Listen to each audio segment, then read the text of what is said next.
Welcome to Rockfort little world. Atlantic பெருங்கடலும் Pacific பெருங்கடலும் joint ஆகலைன்னு ஒரு வைரல் வீடியோ சோசியல் மீடியாவில் பரவிட்டுருக்கு. சிலர் இது ஜாயிண்ட் ஆகலைன்னும், இன்னும் சிலர் இது ரெண்டு கடல் இல்லை, ஒன்று கடல் இன்னொன்று பனிப்பாறை உருகிறதுனால வர்ற தண்ணின்னு சொல்கிறாங்க. இணையாத இரு கடல்கள் அப்படின்றது சாத்தியமா? ரெண்டு கடல்கள் ஒன்றோட ஒன்று சேராதா? ரெண்டு கடல்களுக்கு நடுவில் தடுப்பு இருக்கா? இதை பற்றியெல்லாம் நம்ம இன்றைக்கி இந்த வீடியோவில் பார்ப்போம். அதுக்கு முன்னாடி என்னோடய ராக்ஃபோர்ட் லிட்டில் வேர்ல்ட் சேனலை குறுகிய காலத்திலேயே நிறைய பேர் வியூ பண்ணியிருக்கீங்க. அதுக்காக உங்கள் எல்லாருக்கும் ரொம்ப தேங்க்ஸ். அப்படி வியூ பண்ணுறவங்க எல்லாரும் சேனலை சப்ஸ்கிரைப் பண்ணாமல் பார்க்குறீங்க. நீங்கள் சப்ஸ்கிரைப் பண்ணால் தான் எனக்கு பெனிஃபிட். அதனால் ப்ளீஸ் எல்லோரும் ராக்ஃபோர்ட் லிட்டில் வேர்ல்ட் சேனலை சப்ஸ்கிரைப் பண்ணிக்கோங்க. அப்படியே பக்கத்தில் இருக்கிற பெல் சிம்பலை ப்ரெஸ் பண்ணி ஆல்ன்றதையும் கிளிக் பண்ணிக்கோங்க. வாங்க இப்போ வீடியோக்குள்ளே போகலாம்.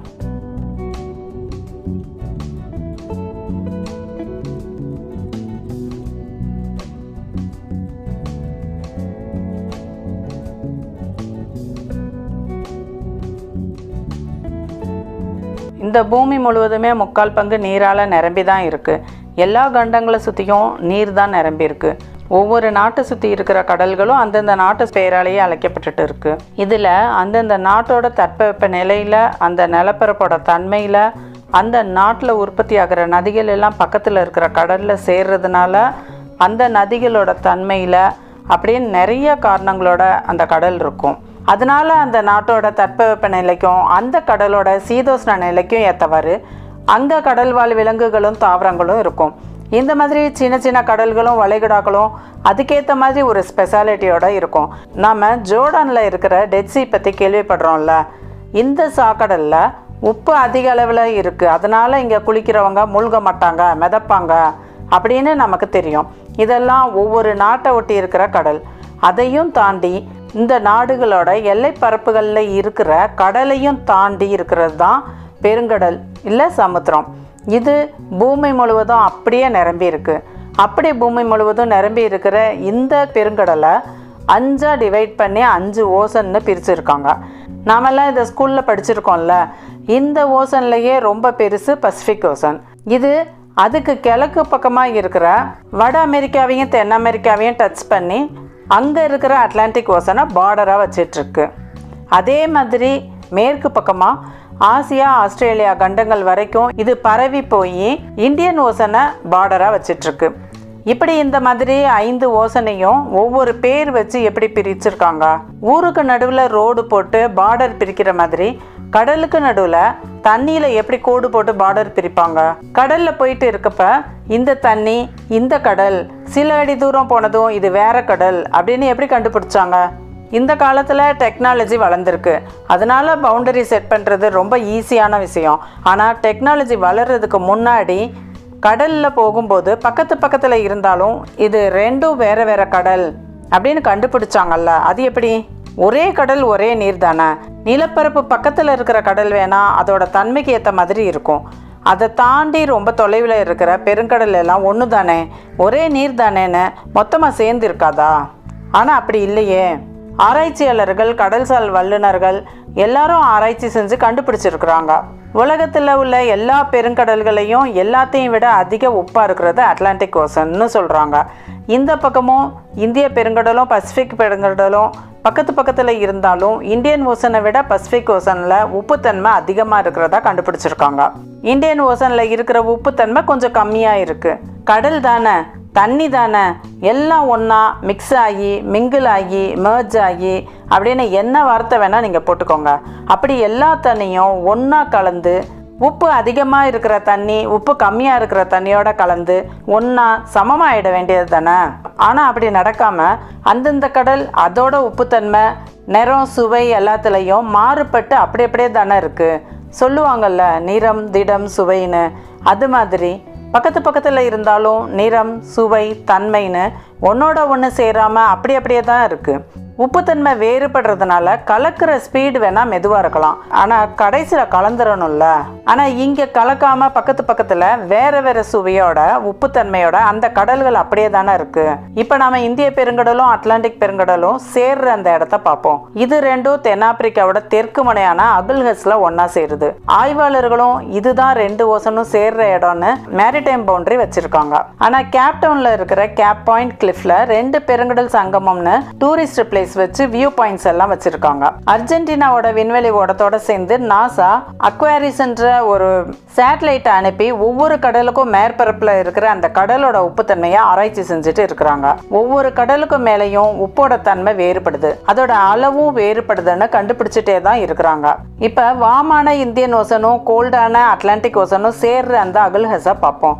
அகுல்ஹஸுக்கு மேற்க குளிர்ச்சியான அட்லாண்டிக் இருக்கு. அந்தந்த கடல்களோட தட்ப வெப்பநிலைக்கு ஏற்ற மாதிரி கடல்வாழ் விலங்குகளும் உயிரினங்களும் இருக்கும்னு பார்த்தோம். இந்த வெப்பநிலை மாற்றம் கடல்வாழ் உயிரினங்கள்ல கூட மாற்றத்தை ஏற்படுத்தும். இதுக்கு ஒரு நல்ல உதாரணம் அந்த அகுல்ஹஸோட மேற்கு கடற்கரையில இருக்கிற கெல்ப் ஃபாரஸ்ட். இங்க அந்த குளிர்ச்சியான நியூட்ரியன் நிறைஞ்ச நீரோட தன்மைக்கு ஏற்ற மாதிரி எக்லோனியா மேக்சிமான்ற இந்த கடல்வாழ் தாவரங்கள் தென்னாப்பிரிக்காவோட மேற்கு கடற்கரையில இருந்து தொடங்கி அகுல்ஹஸ் வரைக்கும் அப்படியே வளர்ந்து ஃபாரஸ்ட்டை உண்டு பண்ணியிருக்கு. இது அதை தாண்டி இந்திய பெருங்கடல் பக்கமாக வளராது. மிதவெப்பமான இந்திய பெருங்கடல் நீருக்கும் குளிர்ச்சியான அட்லாண்டிக் பெருங்கடல் நீருக்கும் இடையிலான இந்த பிளவு கோடு வேற எங்கேயும் இல்லாததை விட அகுல்ஹஸ்ல அடிக்கடி பார்க்க முடியுதுன்னு ஆய்வாளர்கள் தெளிவா சொல்றாங்க. சேட்டலைட் பிக்சரை பார்க்கும்போது ஏதோ 6 கடலுக்குள்ள ஓடுற மாதிரி தெரியுது, ஆனா இது ரிவர் இல்ல. ரெண்டு பெருங்கடல்களும் அகுல்ஹஸ் பக்கத்துல மோதிக்கிறதால வர்ற நுரைகள். மேலும் இரு கடல்களை ஒன்றிணைத்து வைத்திருப்பவன் அவனே. ஒன்று சுவையும் இனிமையும் வாய்ந்தது, மற்றொன்று உப்பும் கசப்பும் கலந்தது. மேலும் இரண்டுக்கும் இடையே ஒரு திரை, ஒரு தடுப்பு இருக்கிறது. அவை ஒன்றோடொன்று கலந்து விடாதவாறு அது தடுத்து கொண்டே இருக்கிறது. இந்த அல் குர்ஆன்ல அத்தியாயம் 25 53வது வசனத்துல சொல்லப்பட்டு இருக்கு. மேலும் பூமியை தங்குமிடமாக்கியவனும் அதனிடையே ஆறுகளை ஓட செய்தவனும் அதற்கு மலைகள் எனும் முளைகளை அமைத்தவனும் மேலும் இரு கடல்களின் ஜல சந்திகளுக்கு இடையில் தடுப்பை ஏற்படுத்தியவனும் யார்? அல்லாஹ்வுடன் வேறு யாராவது கடவுளும் இப்பணிகளில் பங்கு கொண்டு இருக்கின்றார்களா? இல்லவே இல்லை. மாறாக இவர்களில் பெரும்பாலோர் அறிவற்றவர்களாக இருக்கிறார்கள்னு அத்தியாயம் 61வது வசனத்துல சொல்லப்பட்டு இருக்கு.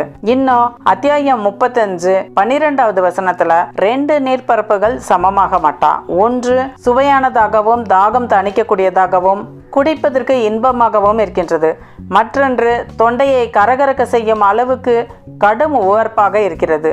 ஆயினும் இரண்டிலிருந்தும் நீங்கள் புத்தம் புதிய இறைச்சியை பெற்றுக்கொள்கின்றீர்கள், அணிவதற்கான அழகு சாதனங்களை வெளிக்கொணர்கிறீர்கள். மேலும் இந்த நீரில் நீங்கள் பார்க்கின்றீர்கள் அதன் மார்பை பிளந்து கொண்டு கப்பல்கள் செல்வதை. நீங்கள் அல்லாஹ்வின் அருளை தேட வேண்டும், அவனுக்கு நன்றி செலுத்துவராய் திகழ வேண்டும் என்பதற்காக. இன்னும் அவன் இரு கடல்களையும் ஒன்றோடொன்று சங்கமிக்க செய்தான். ஆயினும் அவ்விரண்டிற்கும் இடையே ஒரு தடுப்பு இருக்கின்றது, அதனை அவை மீறுவதில்லை அப்படின்னு அத்தியாயம் 55 19 20 வசனத்துல வருது.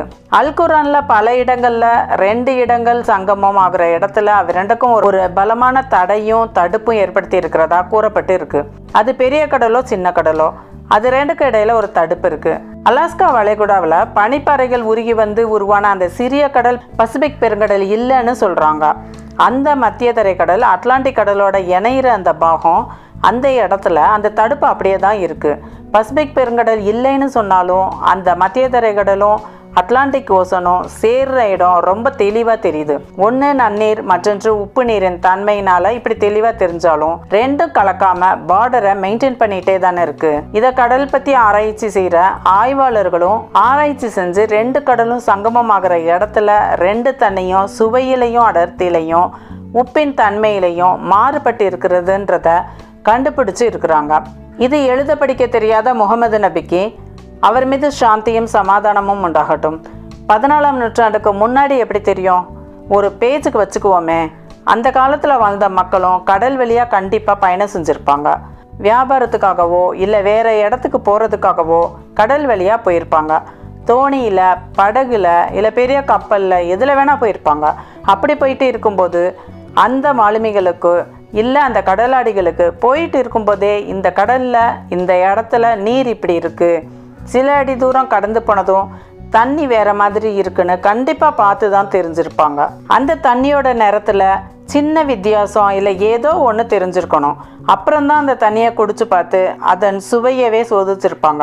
ஒரு இடத்துல உப்பாகவும் கொஞ்சம் தள்ளி போனால் அதை விட உப்பா அல்லது அதை விட சுவையாக அந்த தண்ணி இருக்கும்னு சோதிச்சிருப்பாங்க. அதே மாதிரி தான் முதல்ல மொத்தமாக இந்த பூமியை சுற்றி இருந்த அந்த கடலுக்கு பசிபிக் பெருங்கடல், இந்திய பெருங்கடல், அட்லாண்டிக் பெருங்கடல் அப்படின்னு ஏன் பேர் வச்சாங்க? சரி, அந்தந்த இடத்துக்கு அந்தந்த ஏரியாவுக்கு ஏற்ற மாதிரி பேர் வச்சாலும் கூப்பிடுறதுக்கு வசதியாக இருக்குன்னு நினச்சி இந்த மாதிரி செஞ்சாலும் ஒரு கடல் நீரும் இன்னொரு கடல் நீரும் வித்தியாசப்படுது. அந்த இடத்துல பவுண்ட்ரி மார்க் பண்ணி தானே ஒவ்வொரு கடலுக்கும் பேர் வச்சுருக்காங்க. அந்த பவுண்ட்ரி எது?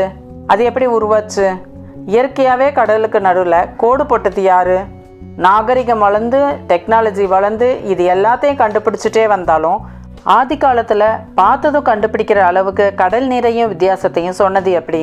எனவே 2 கடல்களுக்கு நடுவில் தடுப்பு இருப்பது உண்மை. 1400 வருஷங்களுக்கு முன்னாடி அல்குரானில் சொல்லப்பட்டு இருக்கிற இப்படி பல வசனங்களும் விஞ்ஞானத்தால் ஆராய்ச்சி செஞ்சு உண்மைப்படுத்தப்படுதுங்கன்றதே அல்குரான் அல்லாவினால் இறக்கப்பட்டதுன்றதுக்கு ஒரு நல்ல சாட்சியாகும்.